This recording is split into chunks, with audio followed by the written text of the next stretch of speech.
Hello students, welcome back to the online classes of Padhar Group of Education Lili Lakshman.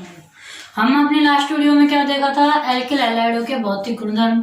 आज हम क्या देखेंगे? Alkyl हैलाइडों के रासायनिक गुण।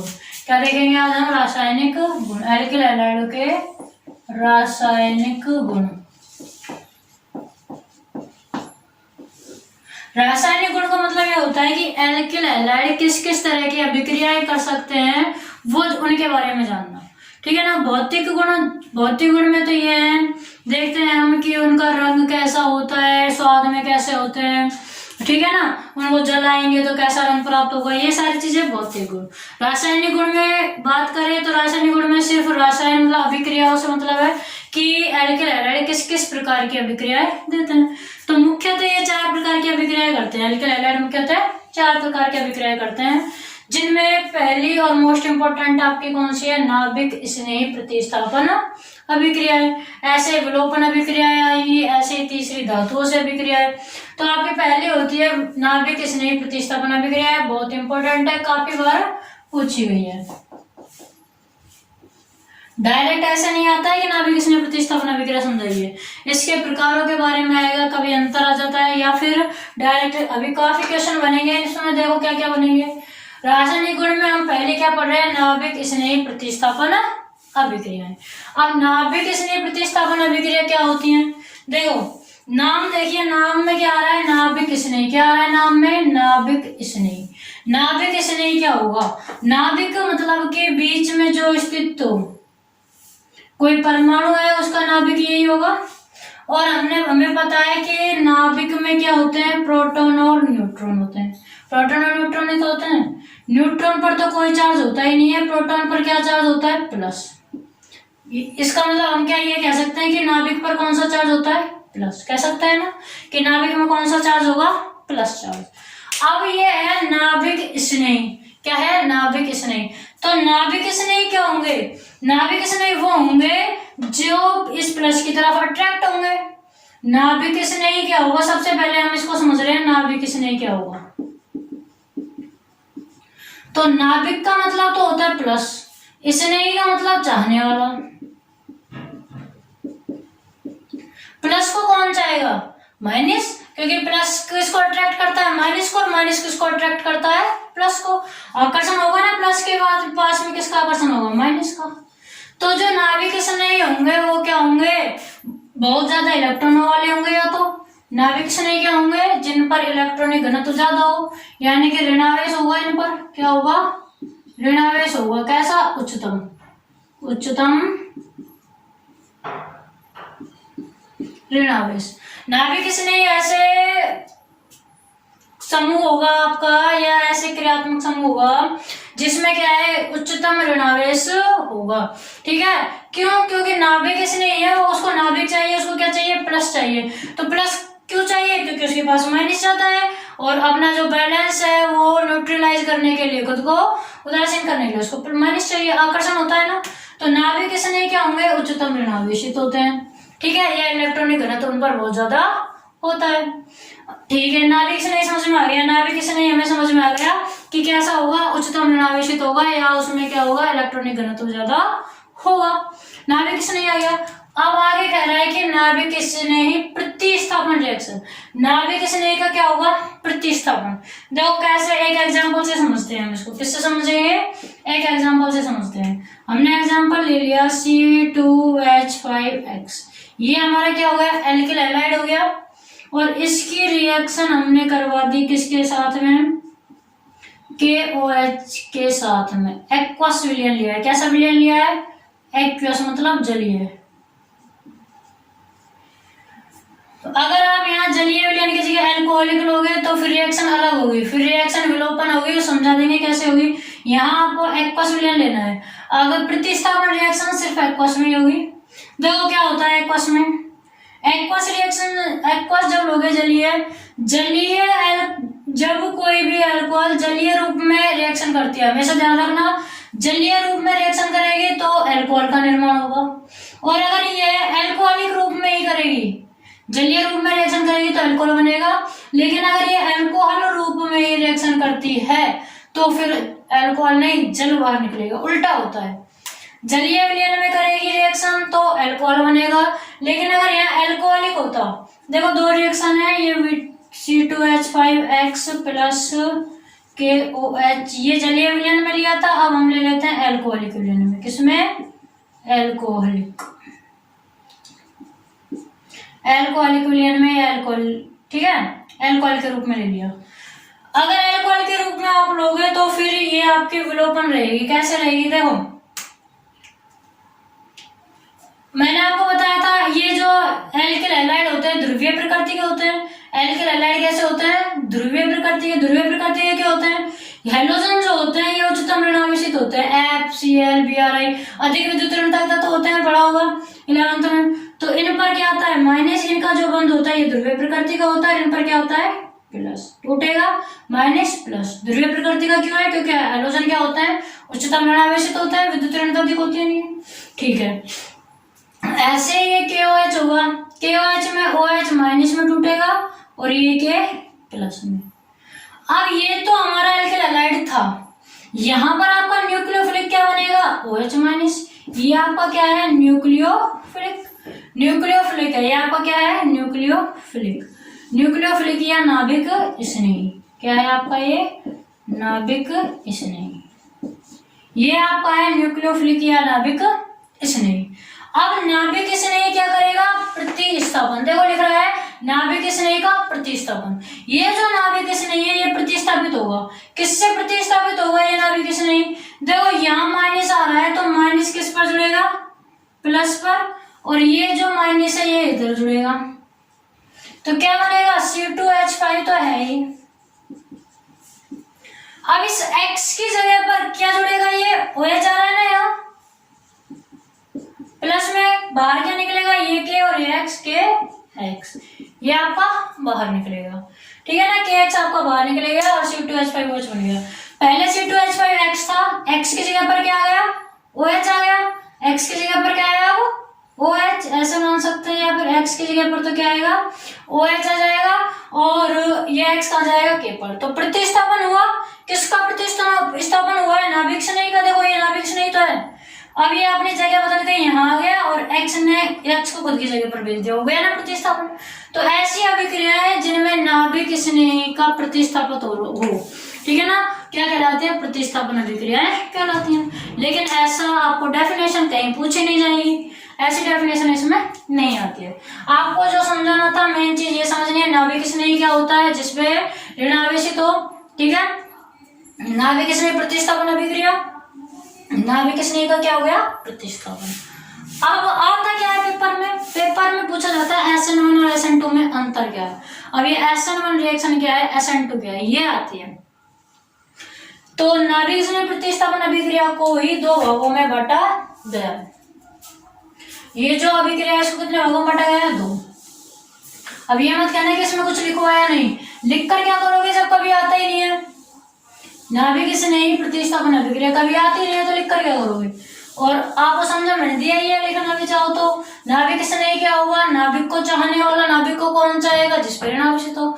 यानी कि नाभिक स्नेही प्रतिस्थापन अभिक्रिया में क्या होगा? कोई भी ऋणावेशित या उच्चतम ऋणावेशित समूह प्रतिस्थापित हो जाता है। किससे? एल्किल हैलाइड के X से, ठीक है। आता नहीं है ये कभी भी। आएगा क्या? इसमें डायरेक्ट आपको ये लिखना है, नोट्स बना सकते हो आप, ऐसे बनाना ये हेडिंग और डायरेक्ट लिखोगे।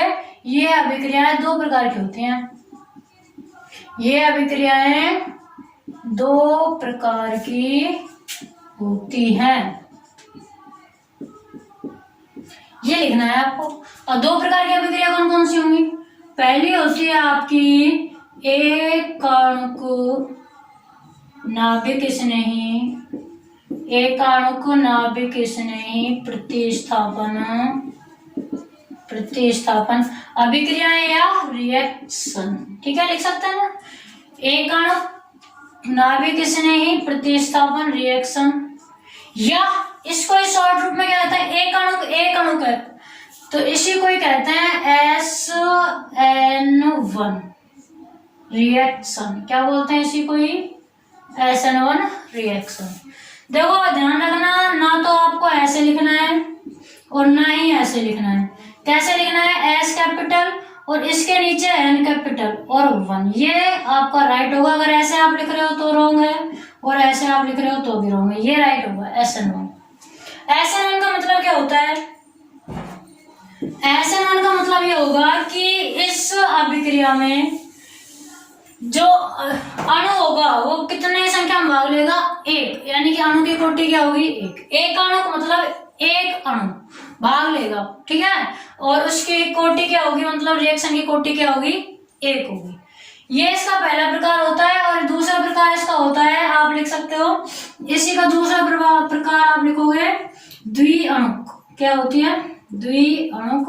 और पूरी यही नाभिक स्नेह प्रतिस्थापन अभिक्रिया है, द्विअणुक नाभिक स्नेह प्रतिस्थापन अभिक्रिया है, जिसको हम कहेंगे SN2 रिएक्शन। क्या कहेंगे? SN2 reaction. तो नाभिक स्नेह अभिक्रिया कितने प्रकार की होती है? 2 प्रकार की, SN1 और SN2। अब मेन क्वेश्चन और यहां से बनता है SN1 क्या है, SN2 क्या है और इनमें अंतर क्या होता है। तो हम SN1 को ढंग से पढ़ेंगे। अब हम क्या देखेंगे? पहले 2 प्रकार लिख दोगे आप, पहला प्रकार ये, दूसरा प्रकार ये। फिर आपको पहले प्रकार की हेडिंग डालनी है एक अणु की। देखिए एक अणु रिएक्शन क्या होंगी? एक अणु नाभिक स्नेही रिएक्शन। सबसे पहले इनको एक अणु क्यों बोलते हैं? क्यों बोलते हैं? क्योंकि इस अभिक्रिया में, इस अभिक्रिया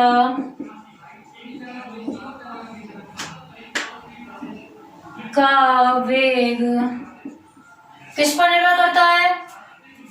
केवल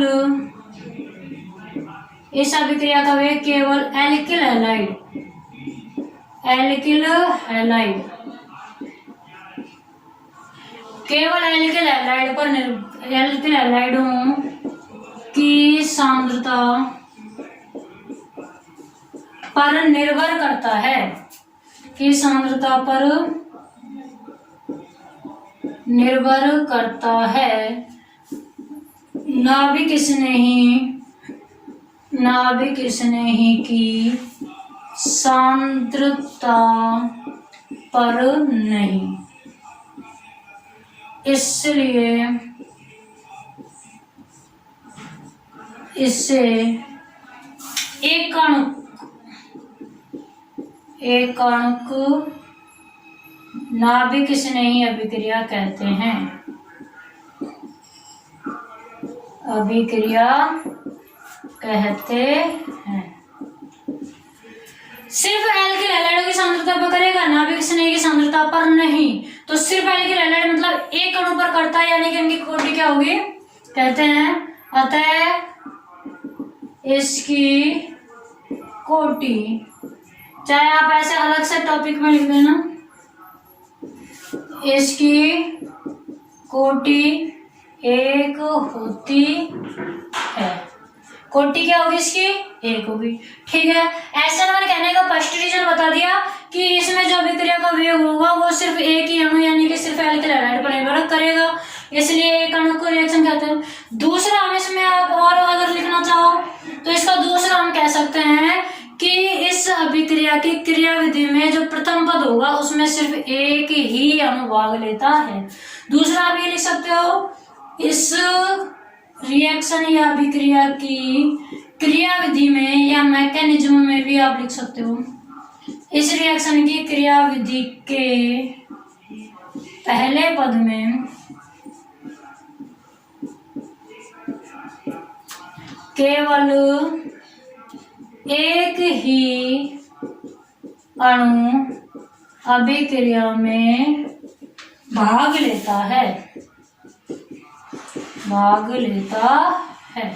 ठीक है ना, इसलिए भी एक अणु कहते हैं। अब पहले पद में तो लेता है, कितने पद की होती है कुल? यह या इस रिएक्शन में कुल 2 पद होते हैं, इस रिएक्शन में कुल 2 पद होते हैं। अब पहले हम रिएक्शन देख लेते हैं, रिएक्शन क्या होगी। तो हम इसमें रिएक्शन बनाए, जैसे एग्जांपल देंगे, इसकी रिएक्शन ये होगी CH3 ये हमने कोई भी एल्किल हैलाइड Br ले लिया, रिएक्शन करा दी KOH के साथ, तो आपको बताया था OH यहाँ जुड़ जाएगा, Br इधर चल जाएगा। बताया था ना OH का यहाँ प्रतिस्थापन होगा, तो क्या होता है CH3 CH3 CH3OH प्लस में KB। इस तरह की रिएक्शन बनती है। अब यह रिएक्शन जो बनी है आपकी, यह रिएक्शन जो आपकी बनी है, अब हमें इसकी क्रियाविधि देखनी है और क्रियाविधि के अकॉर्डिंग ही हम इसमें बहुत कुछ लिख सकते हैं। ये रिएक्शन कैसे बनी वो हम अभी सीखेंगे। ये रिएक्शन किस प्रकार हुई है, कैसे बनी है, वो हमें लिखना है। तो एक आणविक रिएक्शन में लिखने को आपकी बुक में बहुत कुछ लिखा हुआ है, नोट्स में आप बहुत कुछ लिख सकते हो, लेकिन कोई फायदा नहीं है। केमिस्ट्री में भी मैथ के जैसा ही फंडा होता है, मतलब आपकी रिएक्शंस अगर सही हैं तो आपकी जो लैंग्वेज है उन पर आपको क्या है, रिएक्शन में क्या अभिकारक आपने लिए हैं, क्या उत्पाद आपके बने हैं, वो लिख दो बस। मेन जो चीज यहाँ पर आप केमिस्ट्री में आएगी ऑर्गेनिक में, वो क्या है, रिएक्शन आपकी राइट होने चाहिए, रिएक्शन पर ज्यादा ध्यान दिया जाता है। तो लिखने को ये सारी चीजें आप लिखोगे और बहुत कुछ भी आप इसमें लिख सकते हो। तो हम ही लिखवाएंगे, देखिए जो इम्पोर्टेंट चीज होगी वो ही लिखवाएंगे, पूरी बुक उतरवाने से कोई मतलब नहीं होता है। अब इसकी हम क्रियाविधि देखेंगे।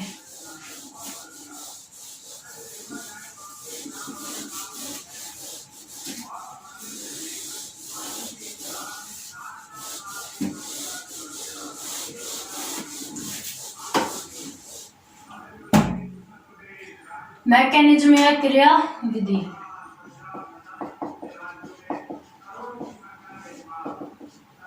जो क्रियाविधि में सबसे पहले हमने रिएक्शन जब करवाई थी तो KOH लिया था ना, सबसे पहले तो इस KOH को तोड़ दो, किसमें टूटेगा, K प्लस और OH माइनस में तोड़ दिया। ये OH माइनस आपका क्या बन गया, नाभिक स्नेह। क्या बना ये आपका, नाभिक स्नेह। ये OH आपका नाभिक स्नेह बन गया, माइनस हो गया। अब स्टेप फर्स्ट देखो, स्टेप फर्स्ट में मैंने आपको बताया था एक ही अणु अभिक्रिया में भाग लेता है, बताया था ना, क्या बताया था, एक ही अणु अभिक्रिया में भाग लेगा। कौन सा अणु लिया था हमने,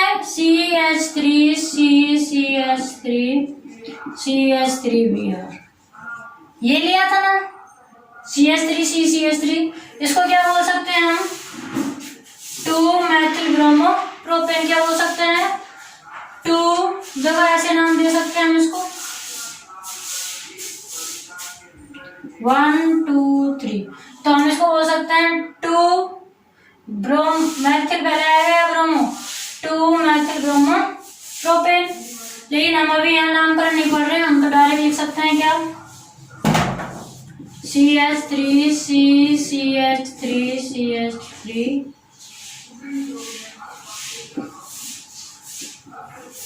ये है।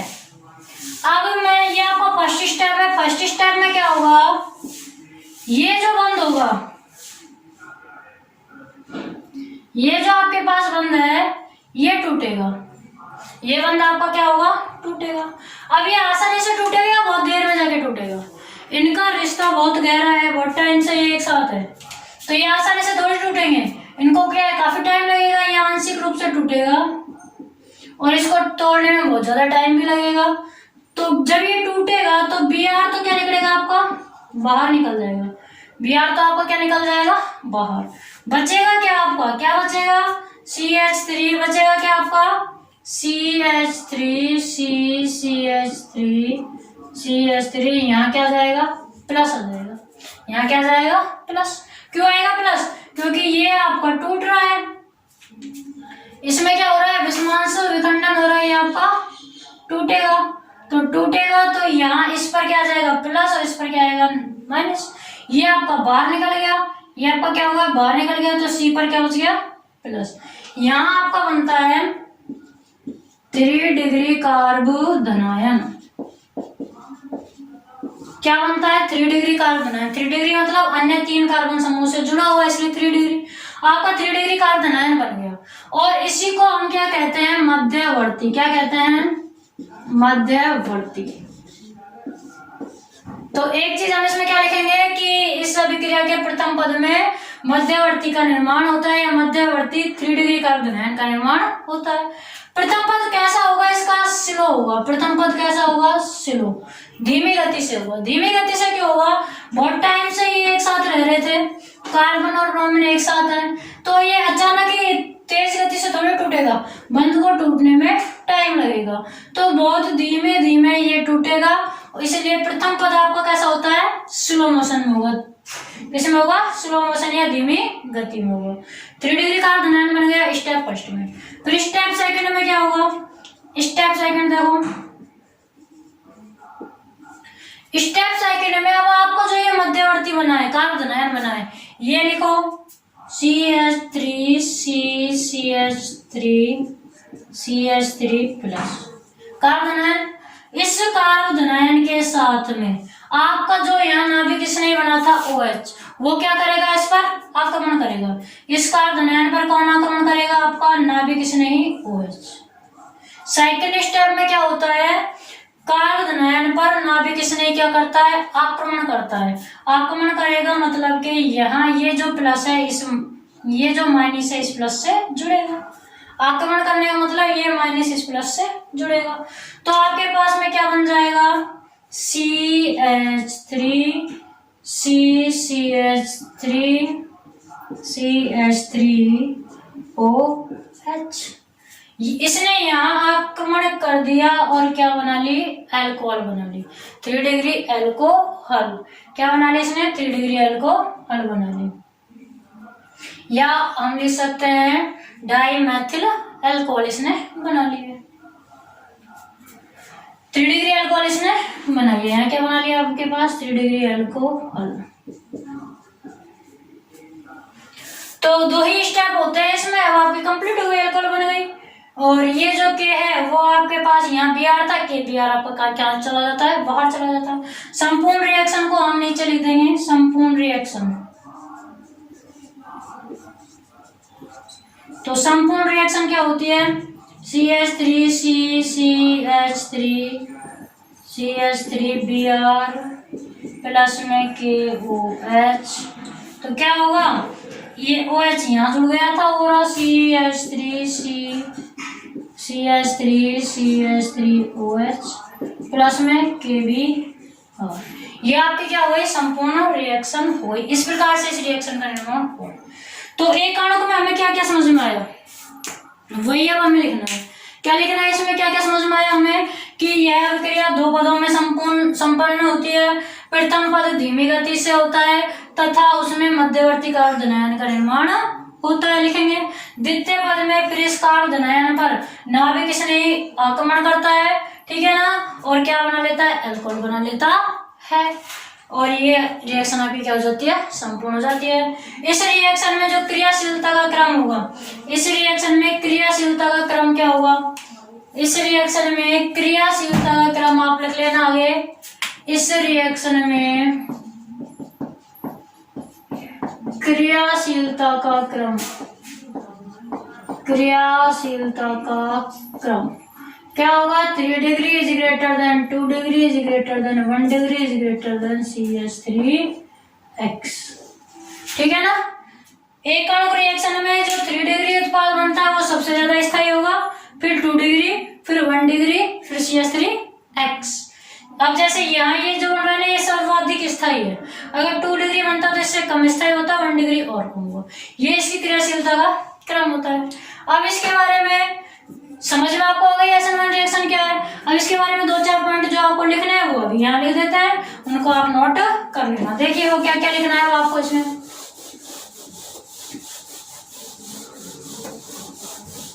तो देखिए ये सब आपको लिखना होगा। क्या लिखना है? SN1 क्रियाविधि में कार्बोधनायन समतलीय होता है।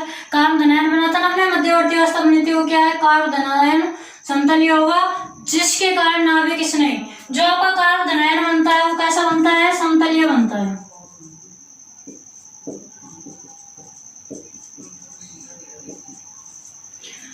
अब देखिए ये तो आपका 3 डिग्री है, त्रिविम बाधा है। इसमें तो क्या त्रिविम बाधा है? जाल सा बना हुआ है। तो जाल बना होने के कारण ये जो इसमें नाभिक नहीं आता है न्यूक्लियोफाइल, वो पीछे से आक्रमण नहीं कर सकता। क्यों नहीं कर सकता? क्योंकि फिर इसको बहुत बड़ा जाल पूरा करना पड़ेगा यहाँ पहुंचने के लिए, इसलिए ये नहीं जुड़ सकता।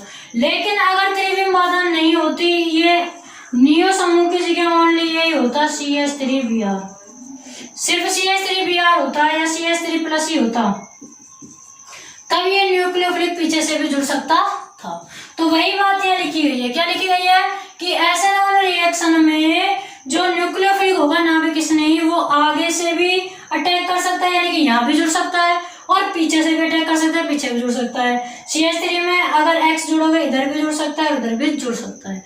लेकिन 3 डिग्री एल्किल हैलाइड की अगर हम बात करें, 3 डिग्री कार्बन आयन की अगर हम बात करें, तो इसकी जो संरचना होती है कैसी होती है, त्रिविम संरचना होती है ना, ये देखो त्रिविम है, और इसमें प्लस आई इफेक्ट भी ज्यादा होगा, जिसके कारण इसमें जो न्यूक्लियोफिलिक है वो पीछे से आक्रमण नहीं कर पाता, इसलिए ये सीधा जुड़ता है।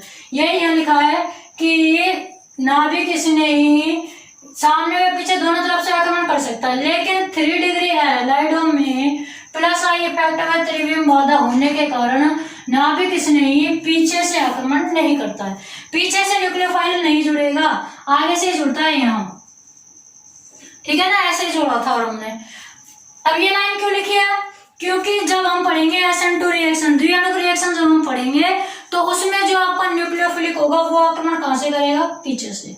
द्विआणुक रिएक्शन जो होगी उसमें न्यूक्लियोफिलिक पीछे से आक्रमण करता है, तो यह भी इनमें एक अंतर हो गया, ठीक है। अंतर की बात करने के लिए हमने ये यहाँ पढ़ा।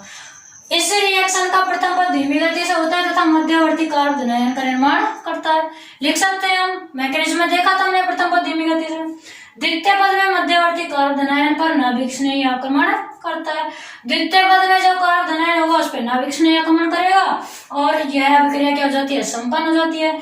हमें पता है कि वेग किस पर निर्भर करता है, इसमें सिर्फ अभिकारक पर, अभिकारक एक ही अणु होता है एल्किल हैलाइड, तो dx/dt प्रोपोर्शनल टू हमने लिख दिया क्या, एल्किल हैलाइड। तो कोटि क्या हुई, एक ही अणु है ना, तो कोटि क्या हुई 1। ये आपकी SN1 रिएक्शन कंप्लीट हो गई। कल हम पढ़ेंगे SN2 रिएक्शन, बहुत ही इजी वे में पढ़ेंगे इसको, और एक शॉर्ट तरीके से SN2 जब अपनी कंप्लीट हो जाएगी तब बताएंगे, ऐसा तरीका कि आप कभी इसको भूल ही नहीं पाओगे। Okay students, thank you.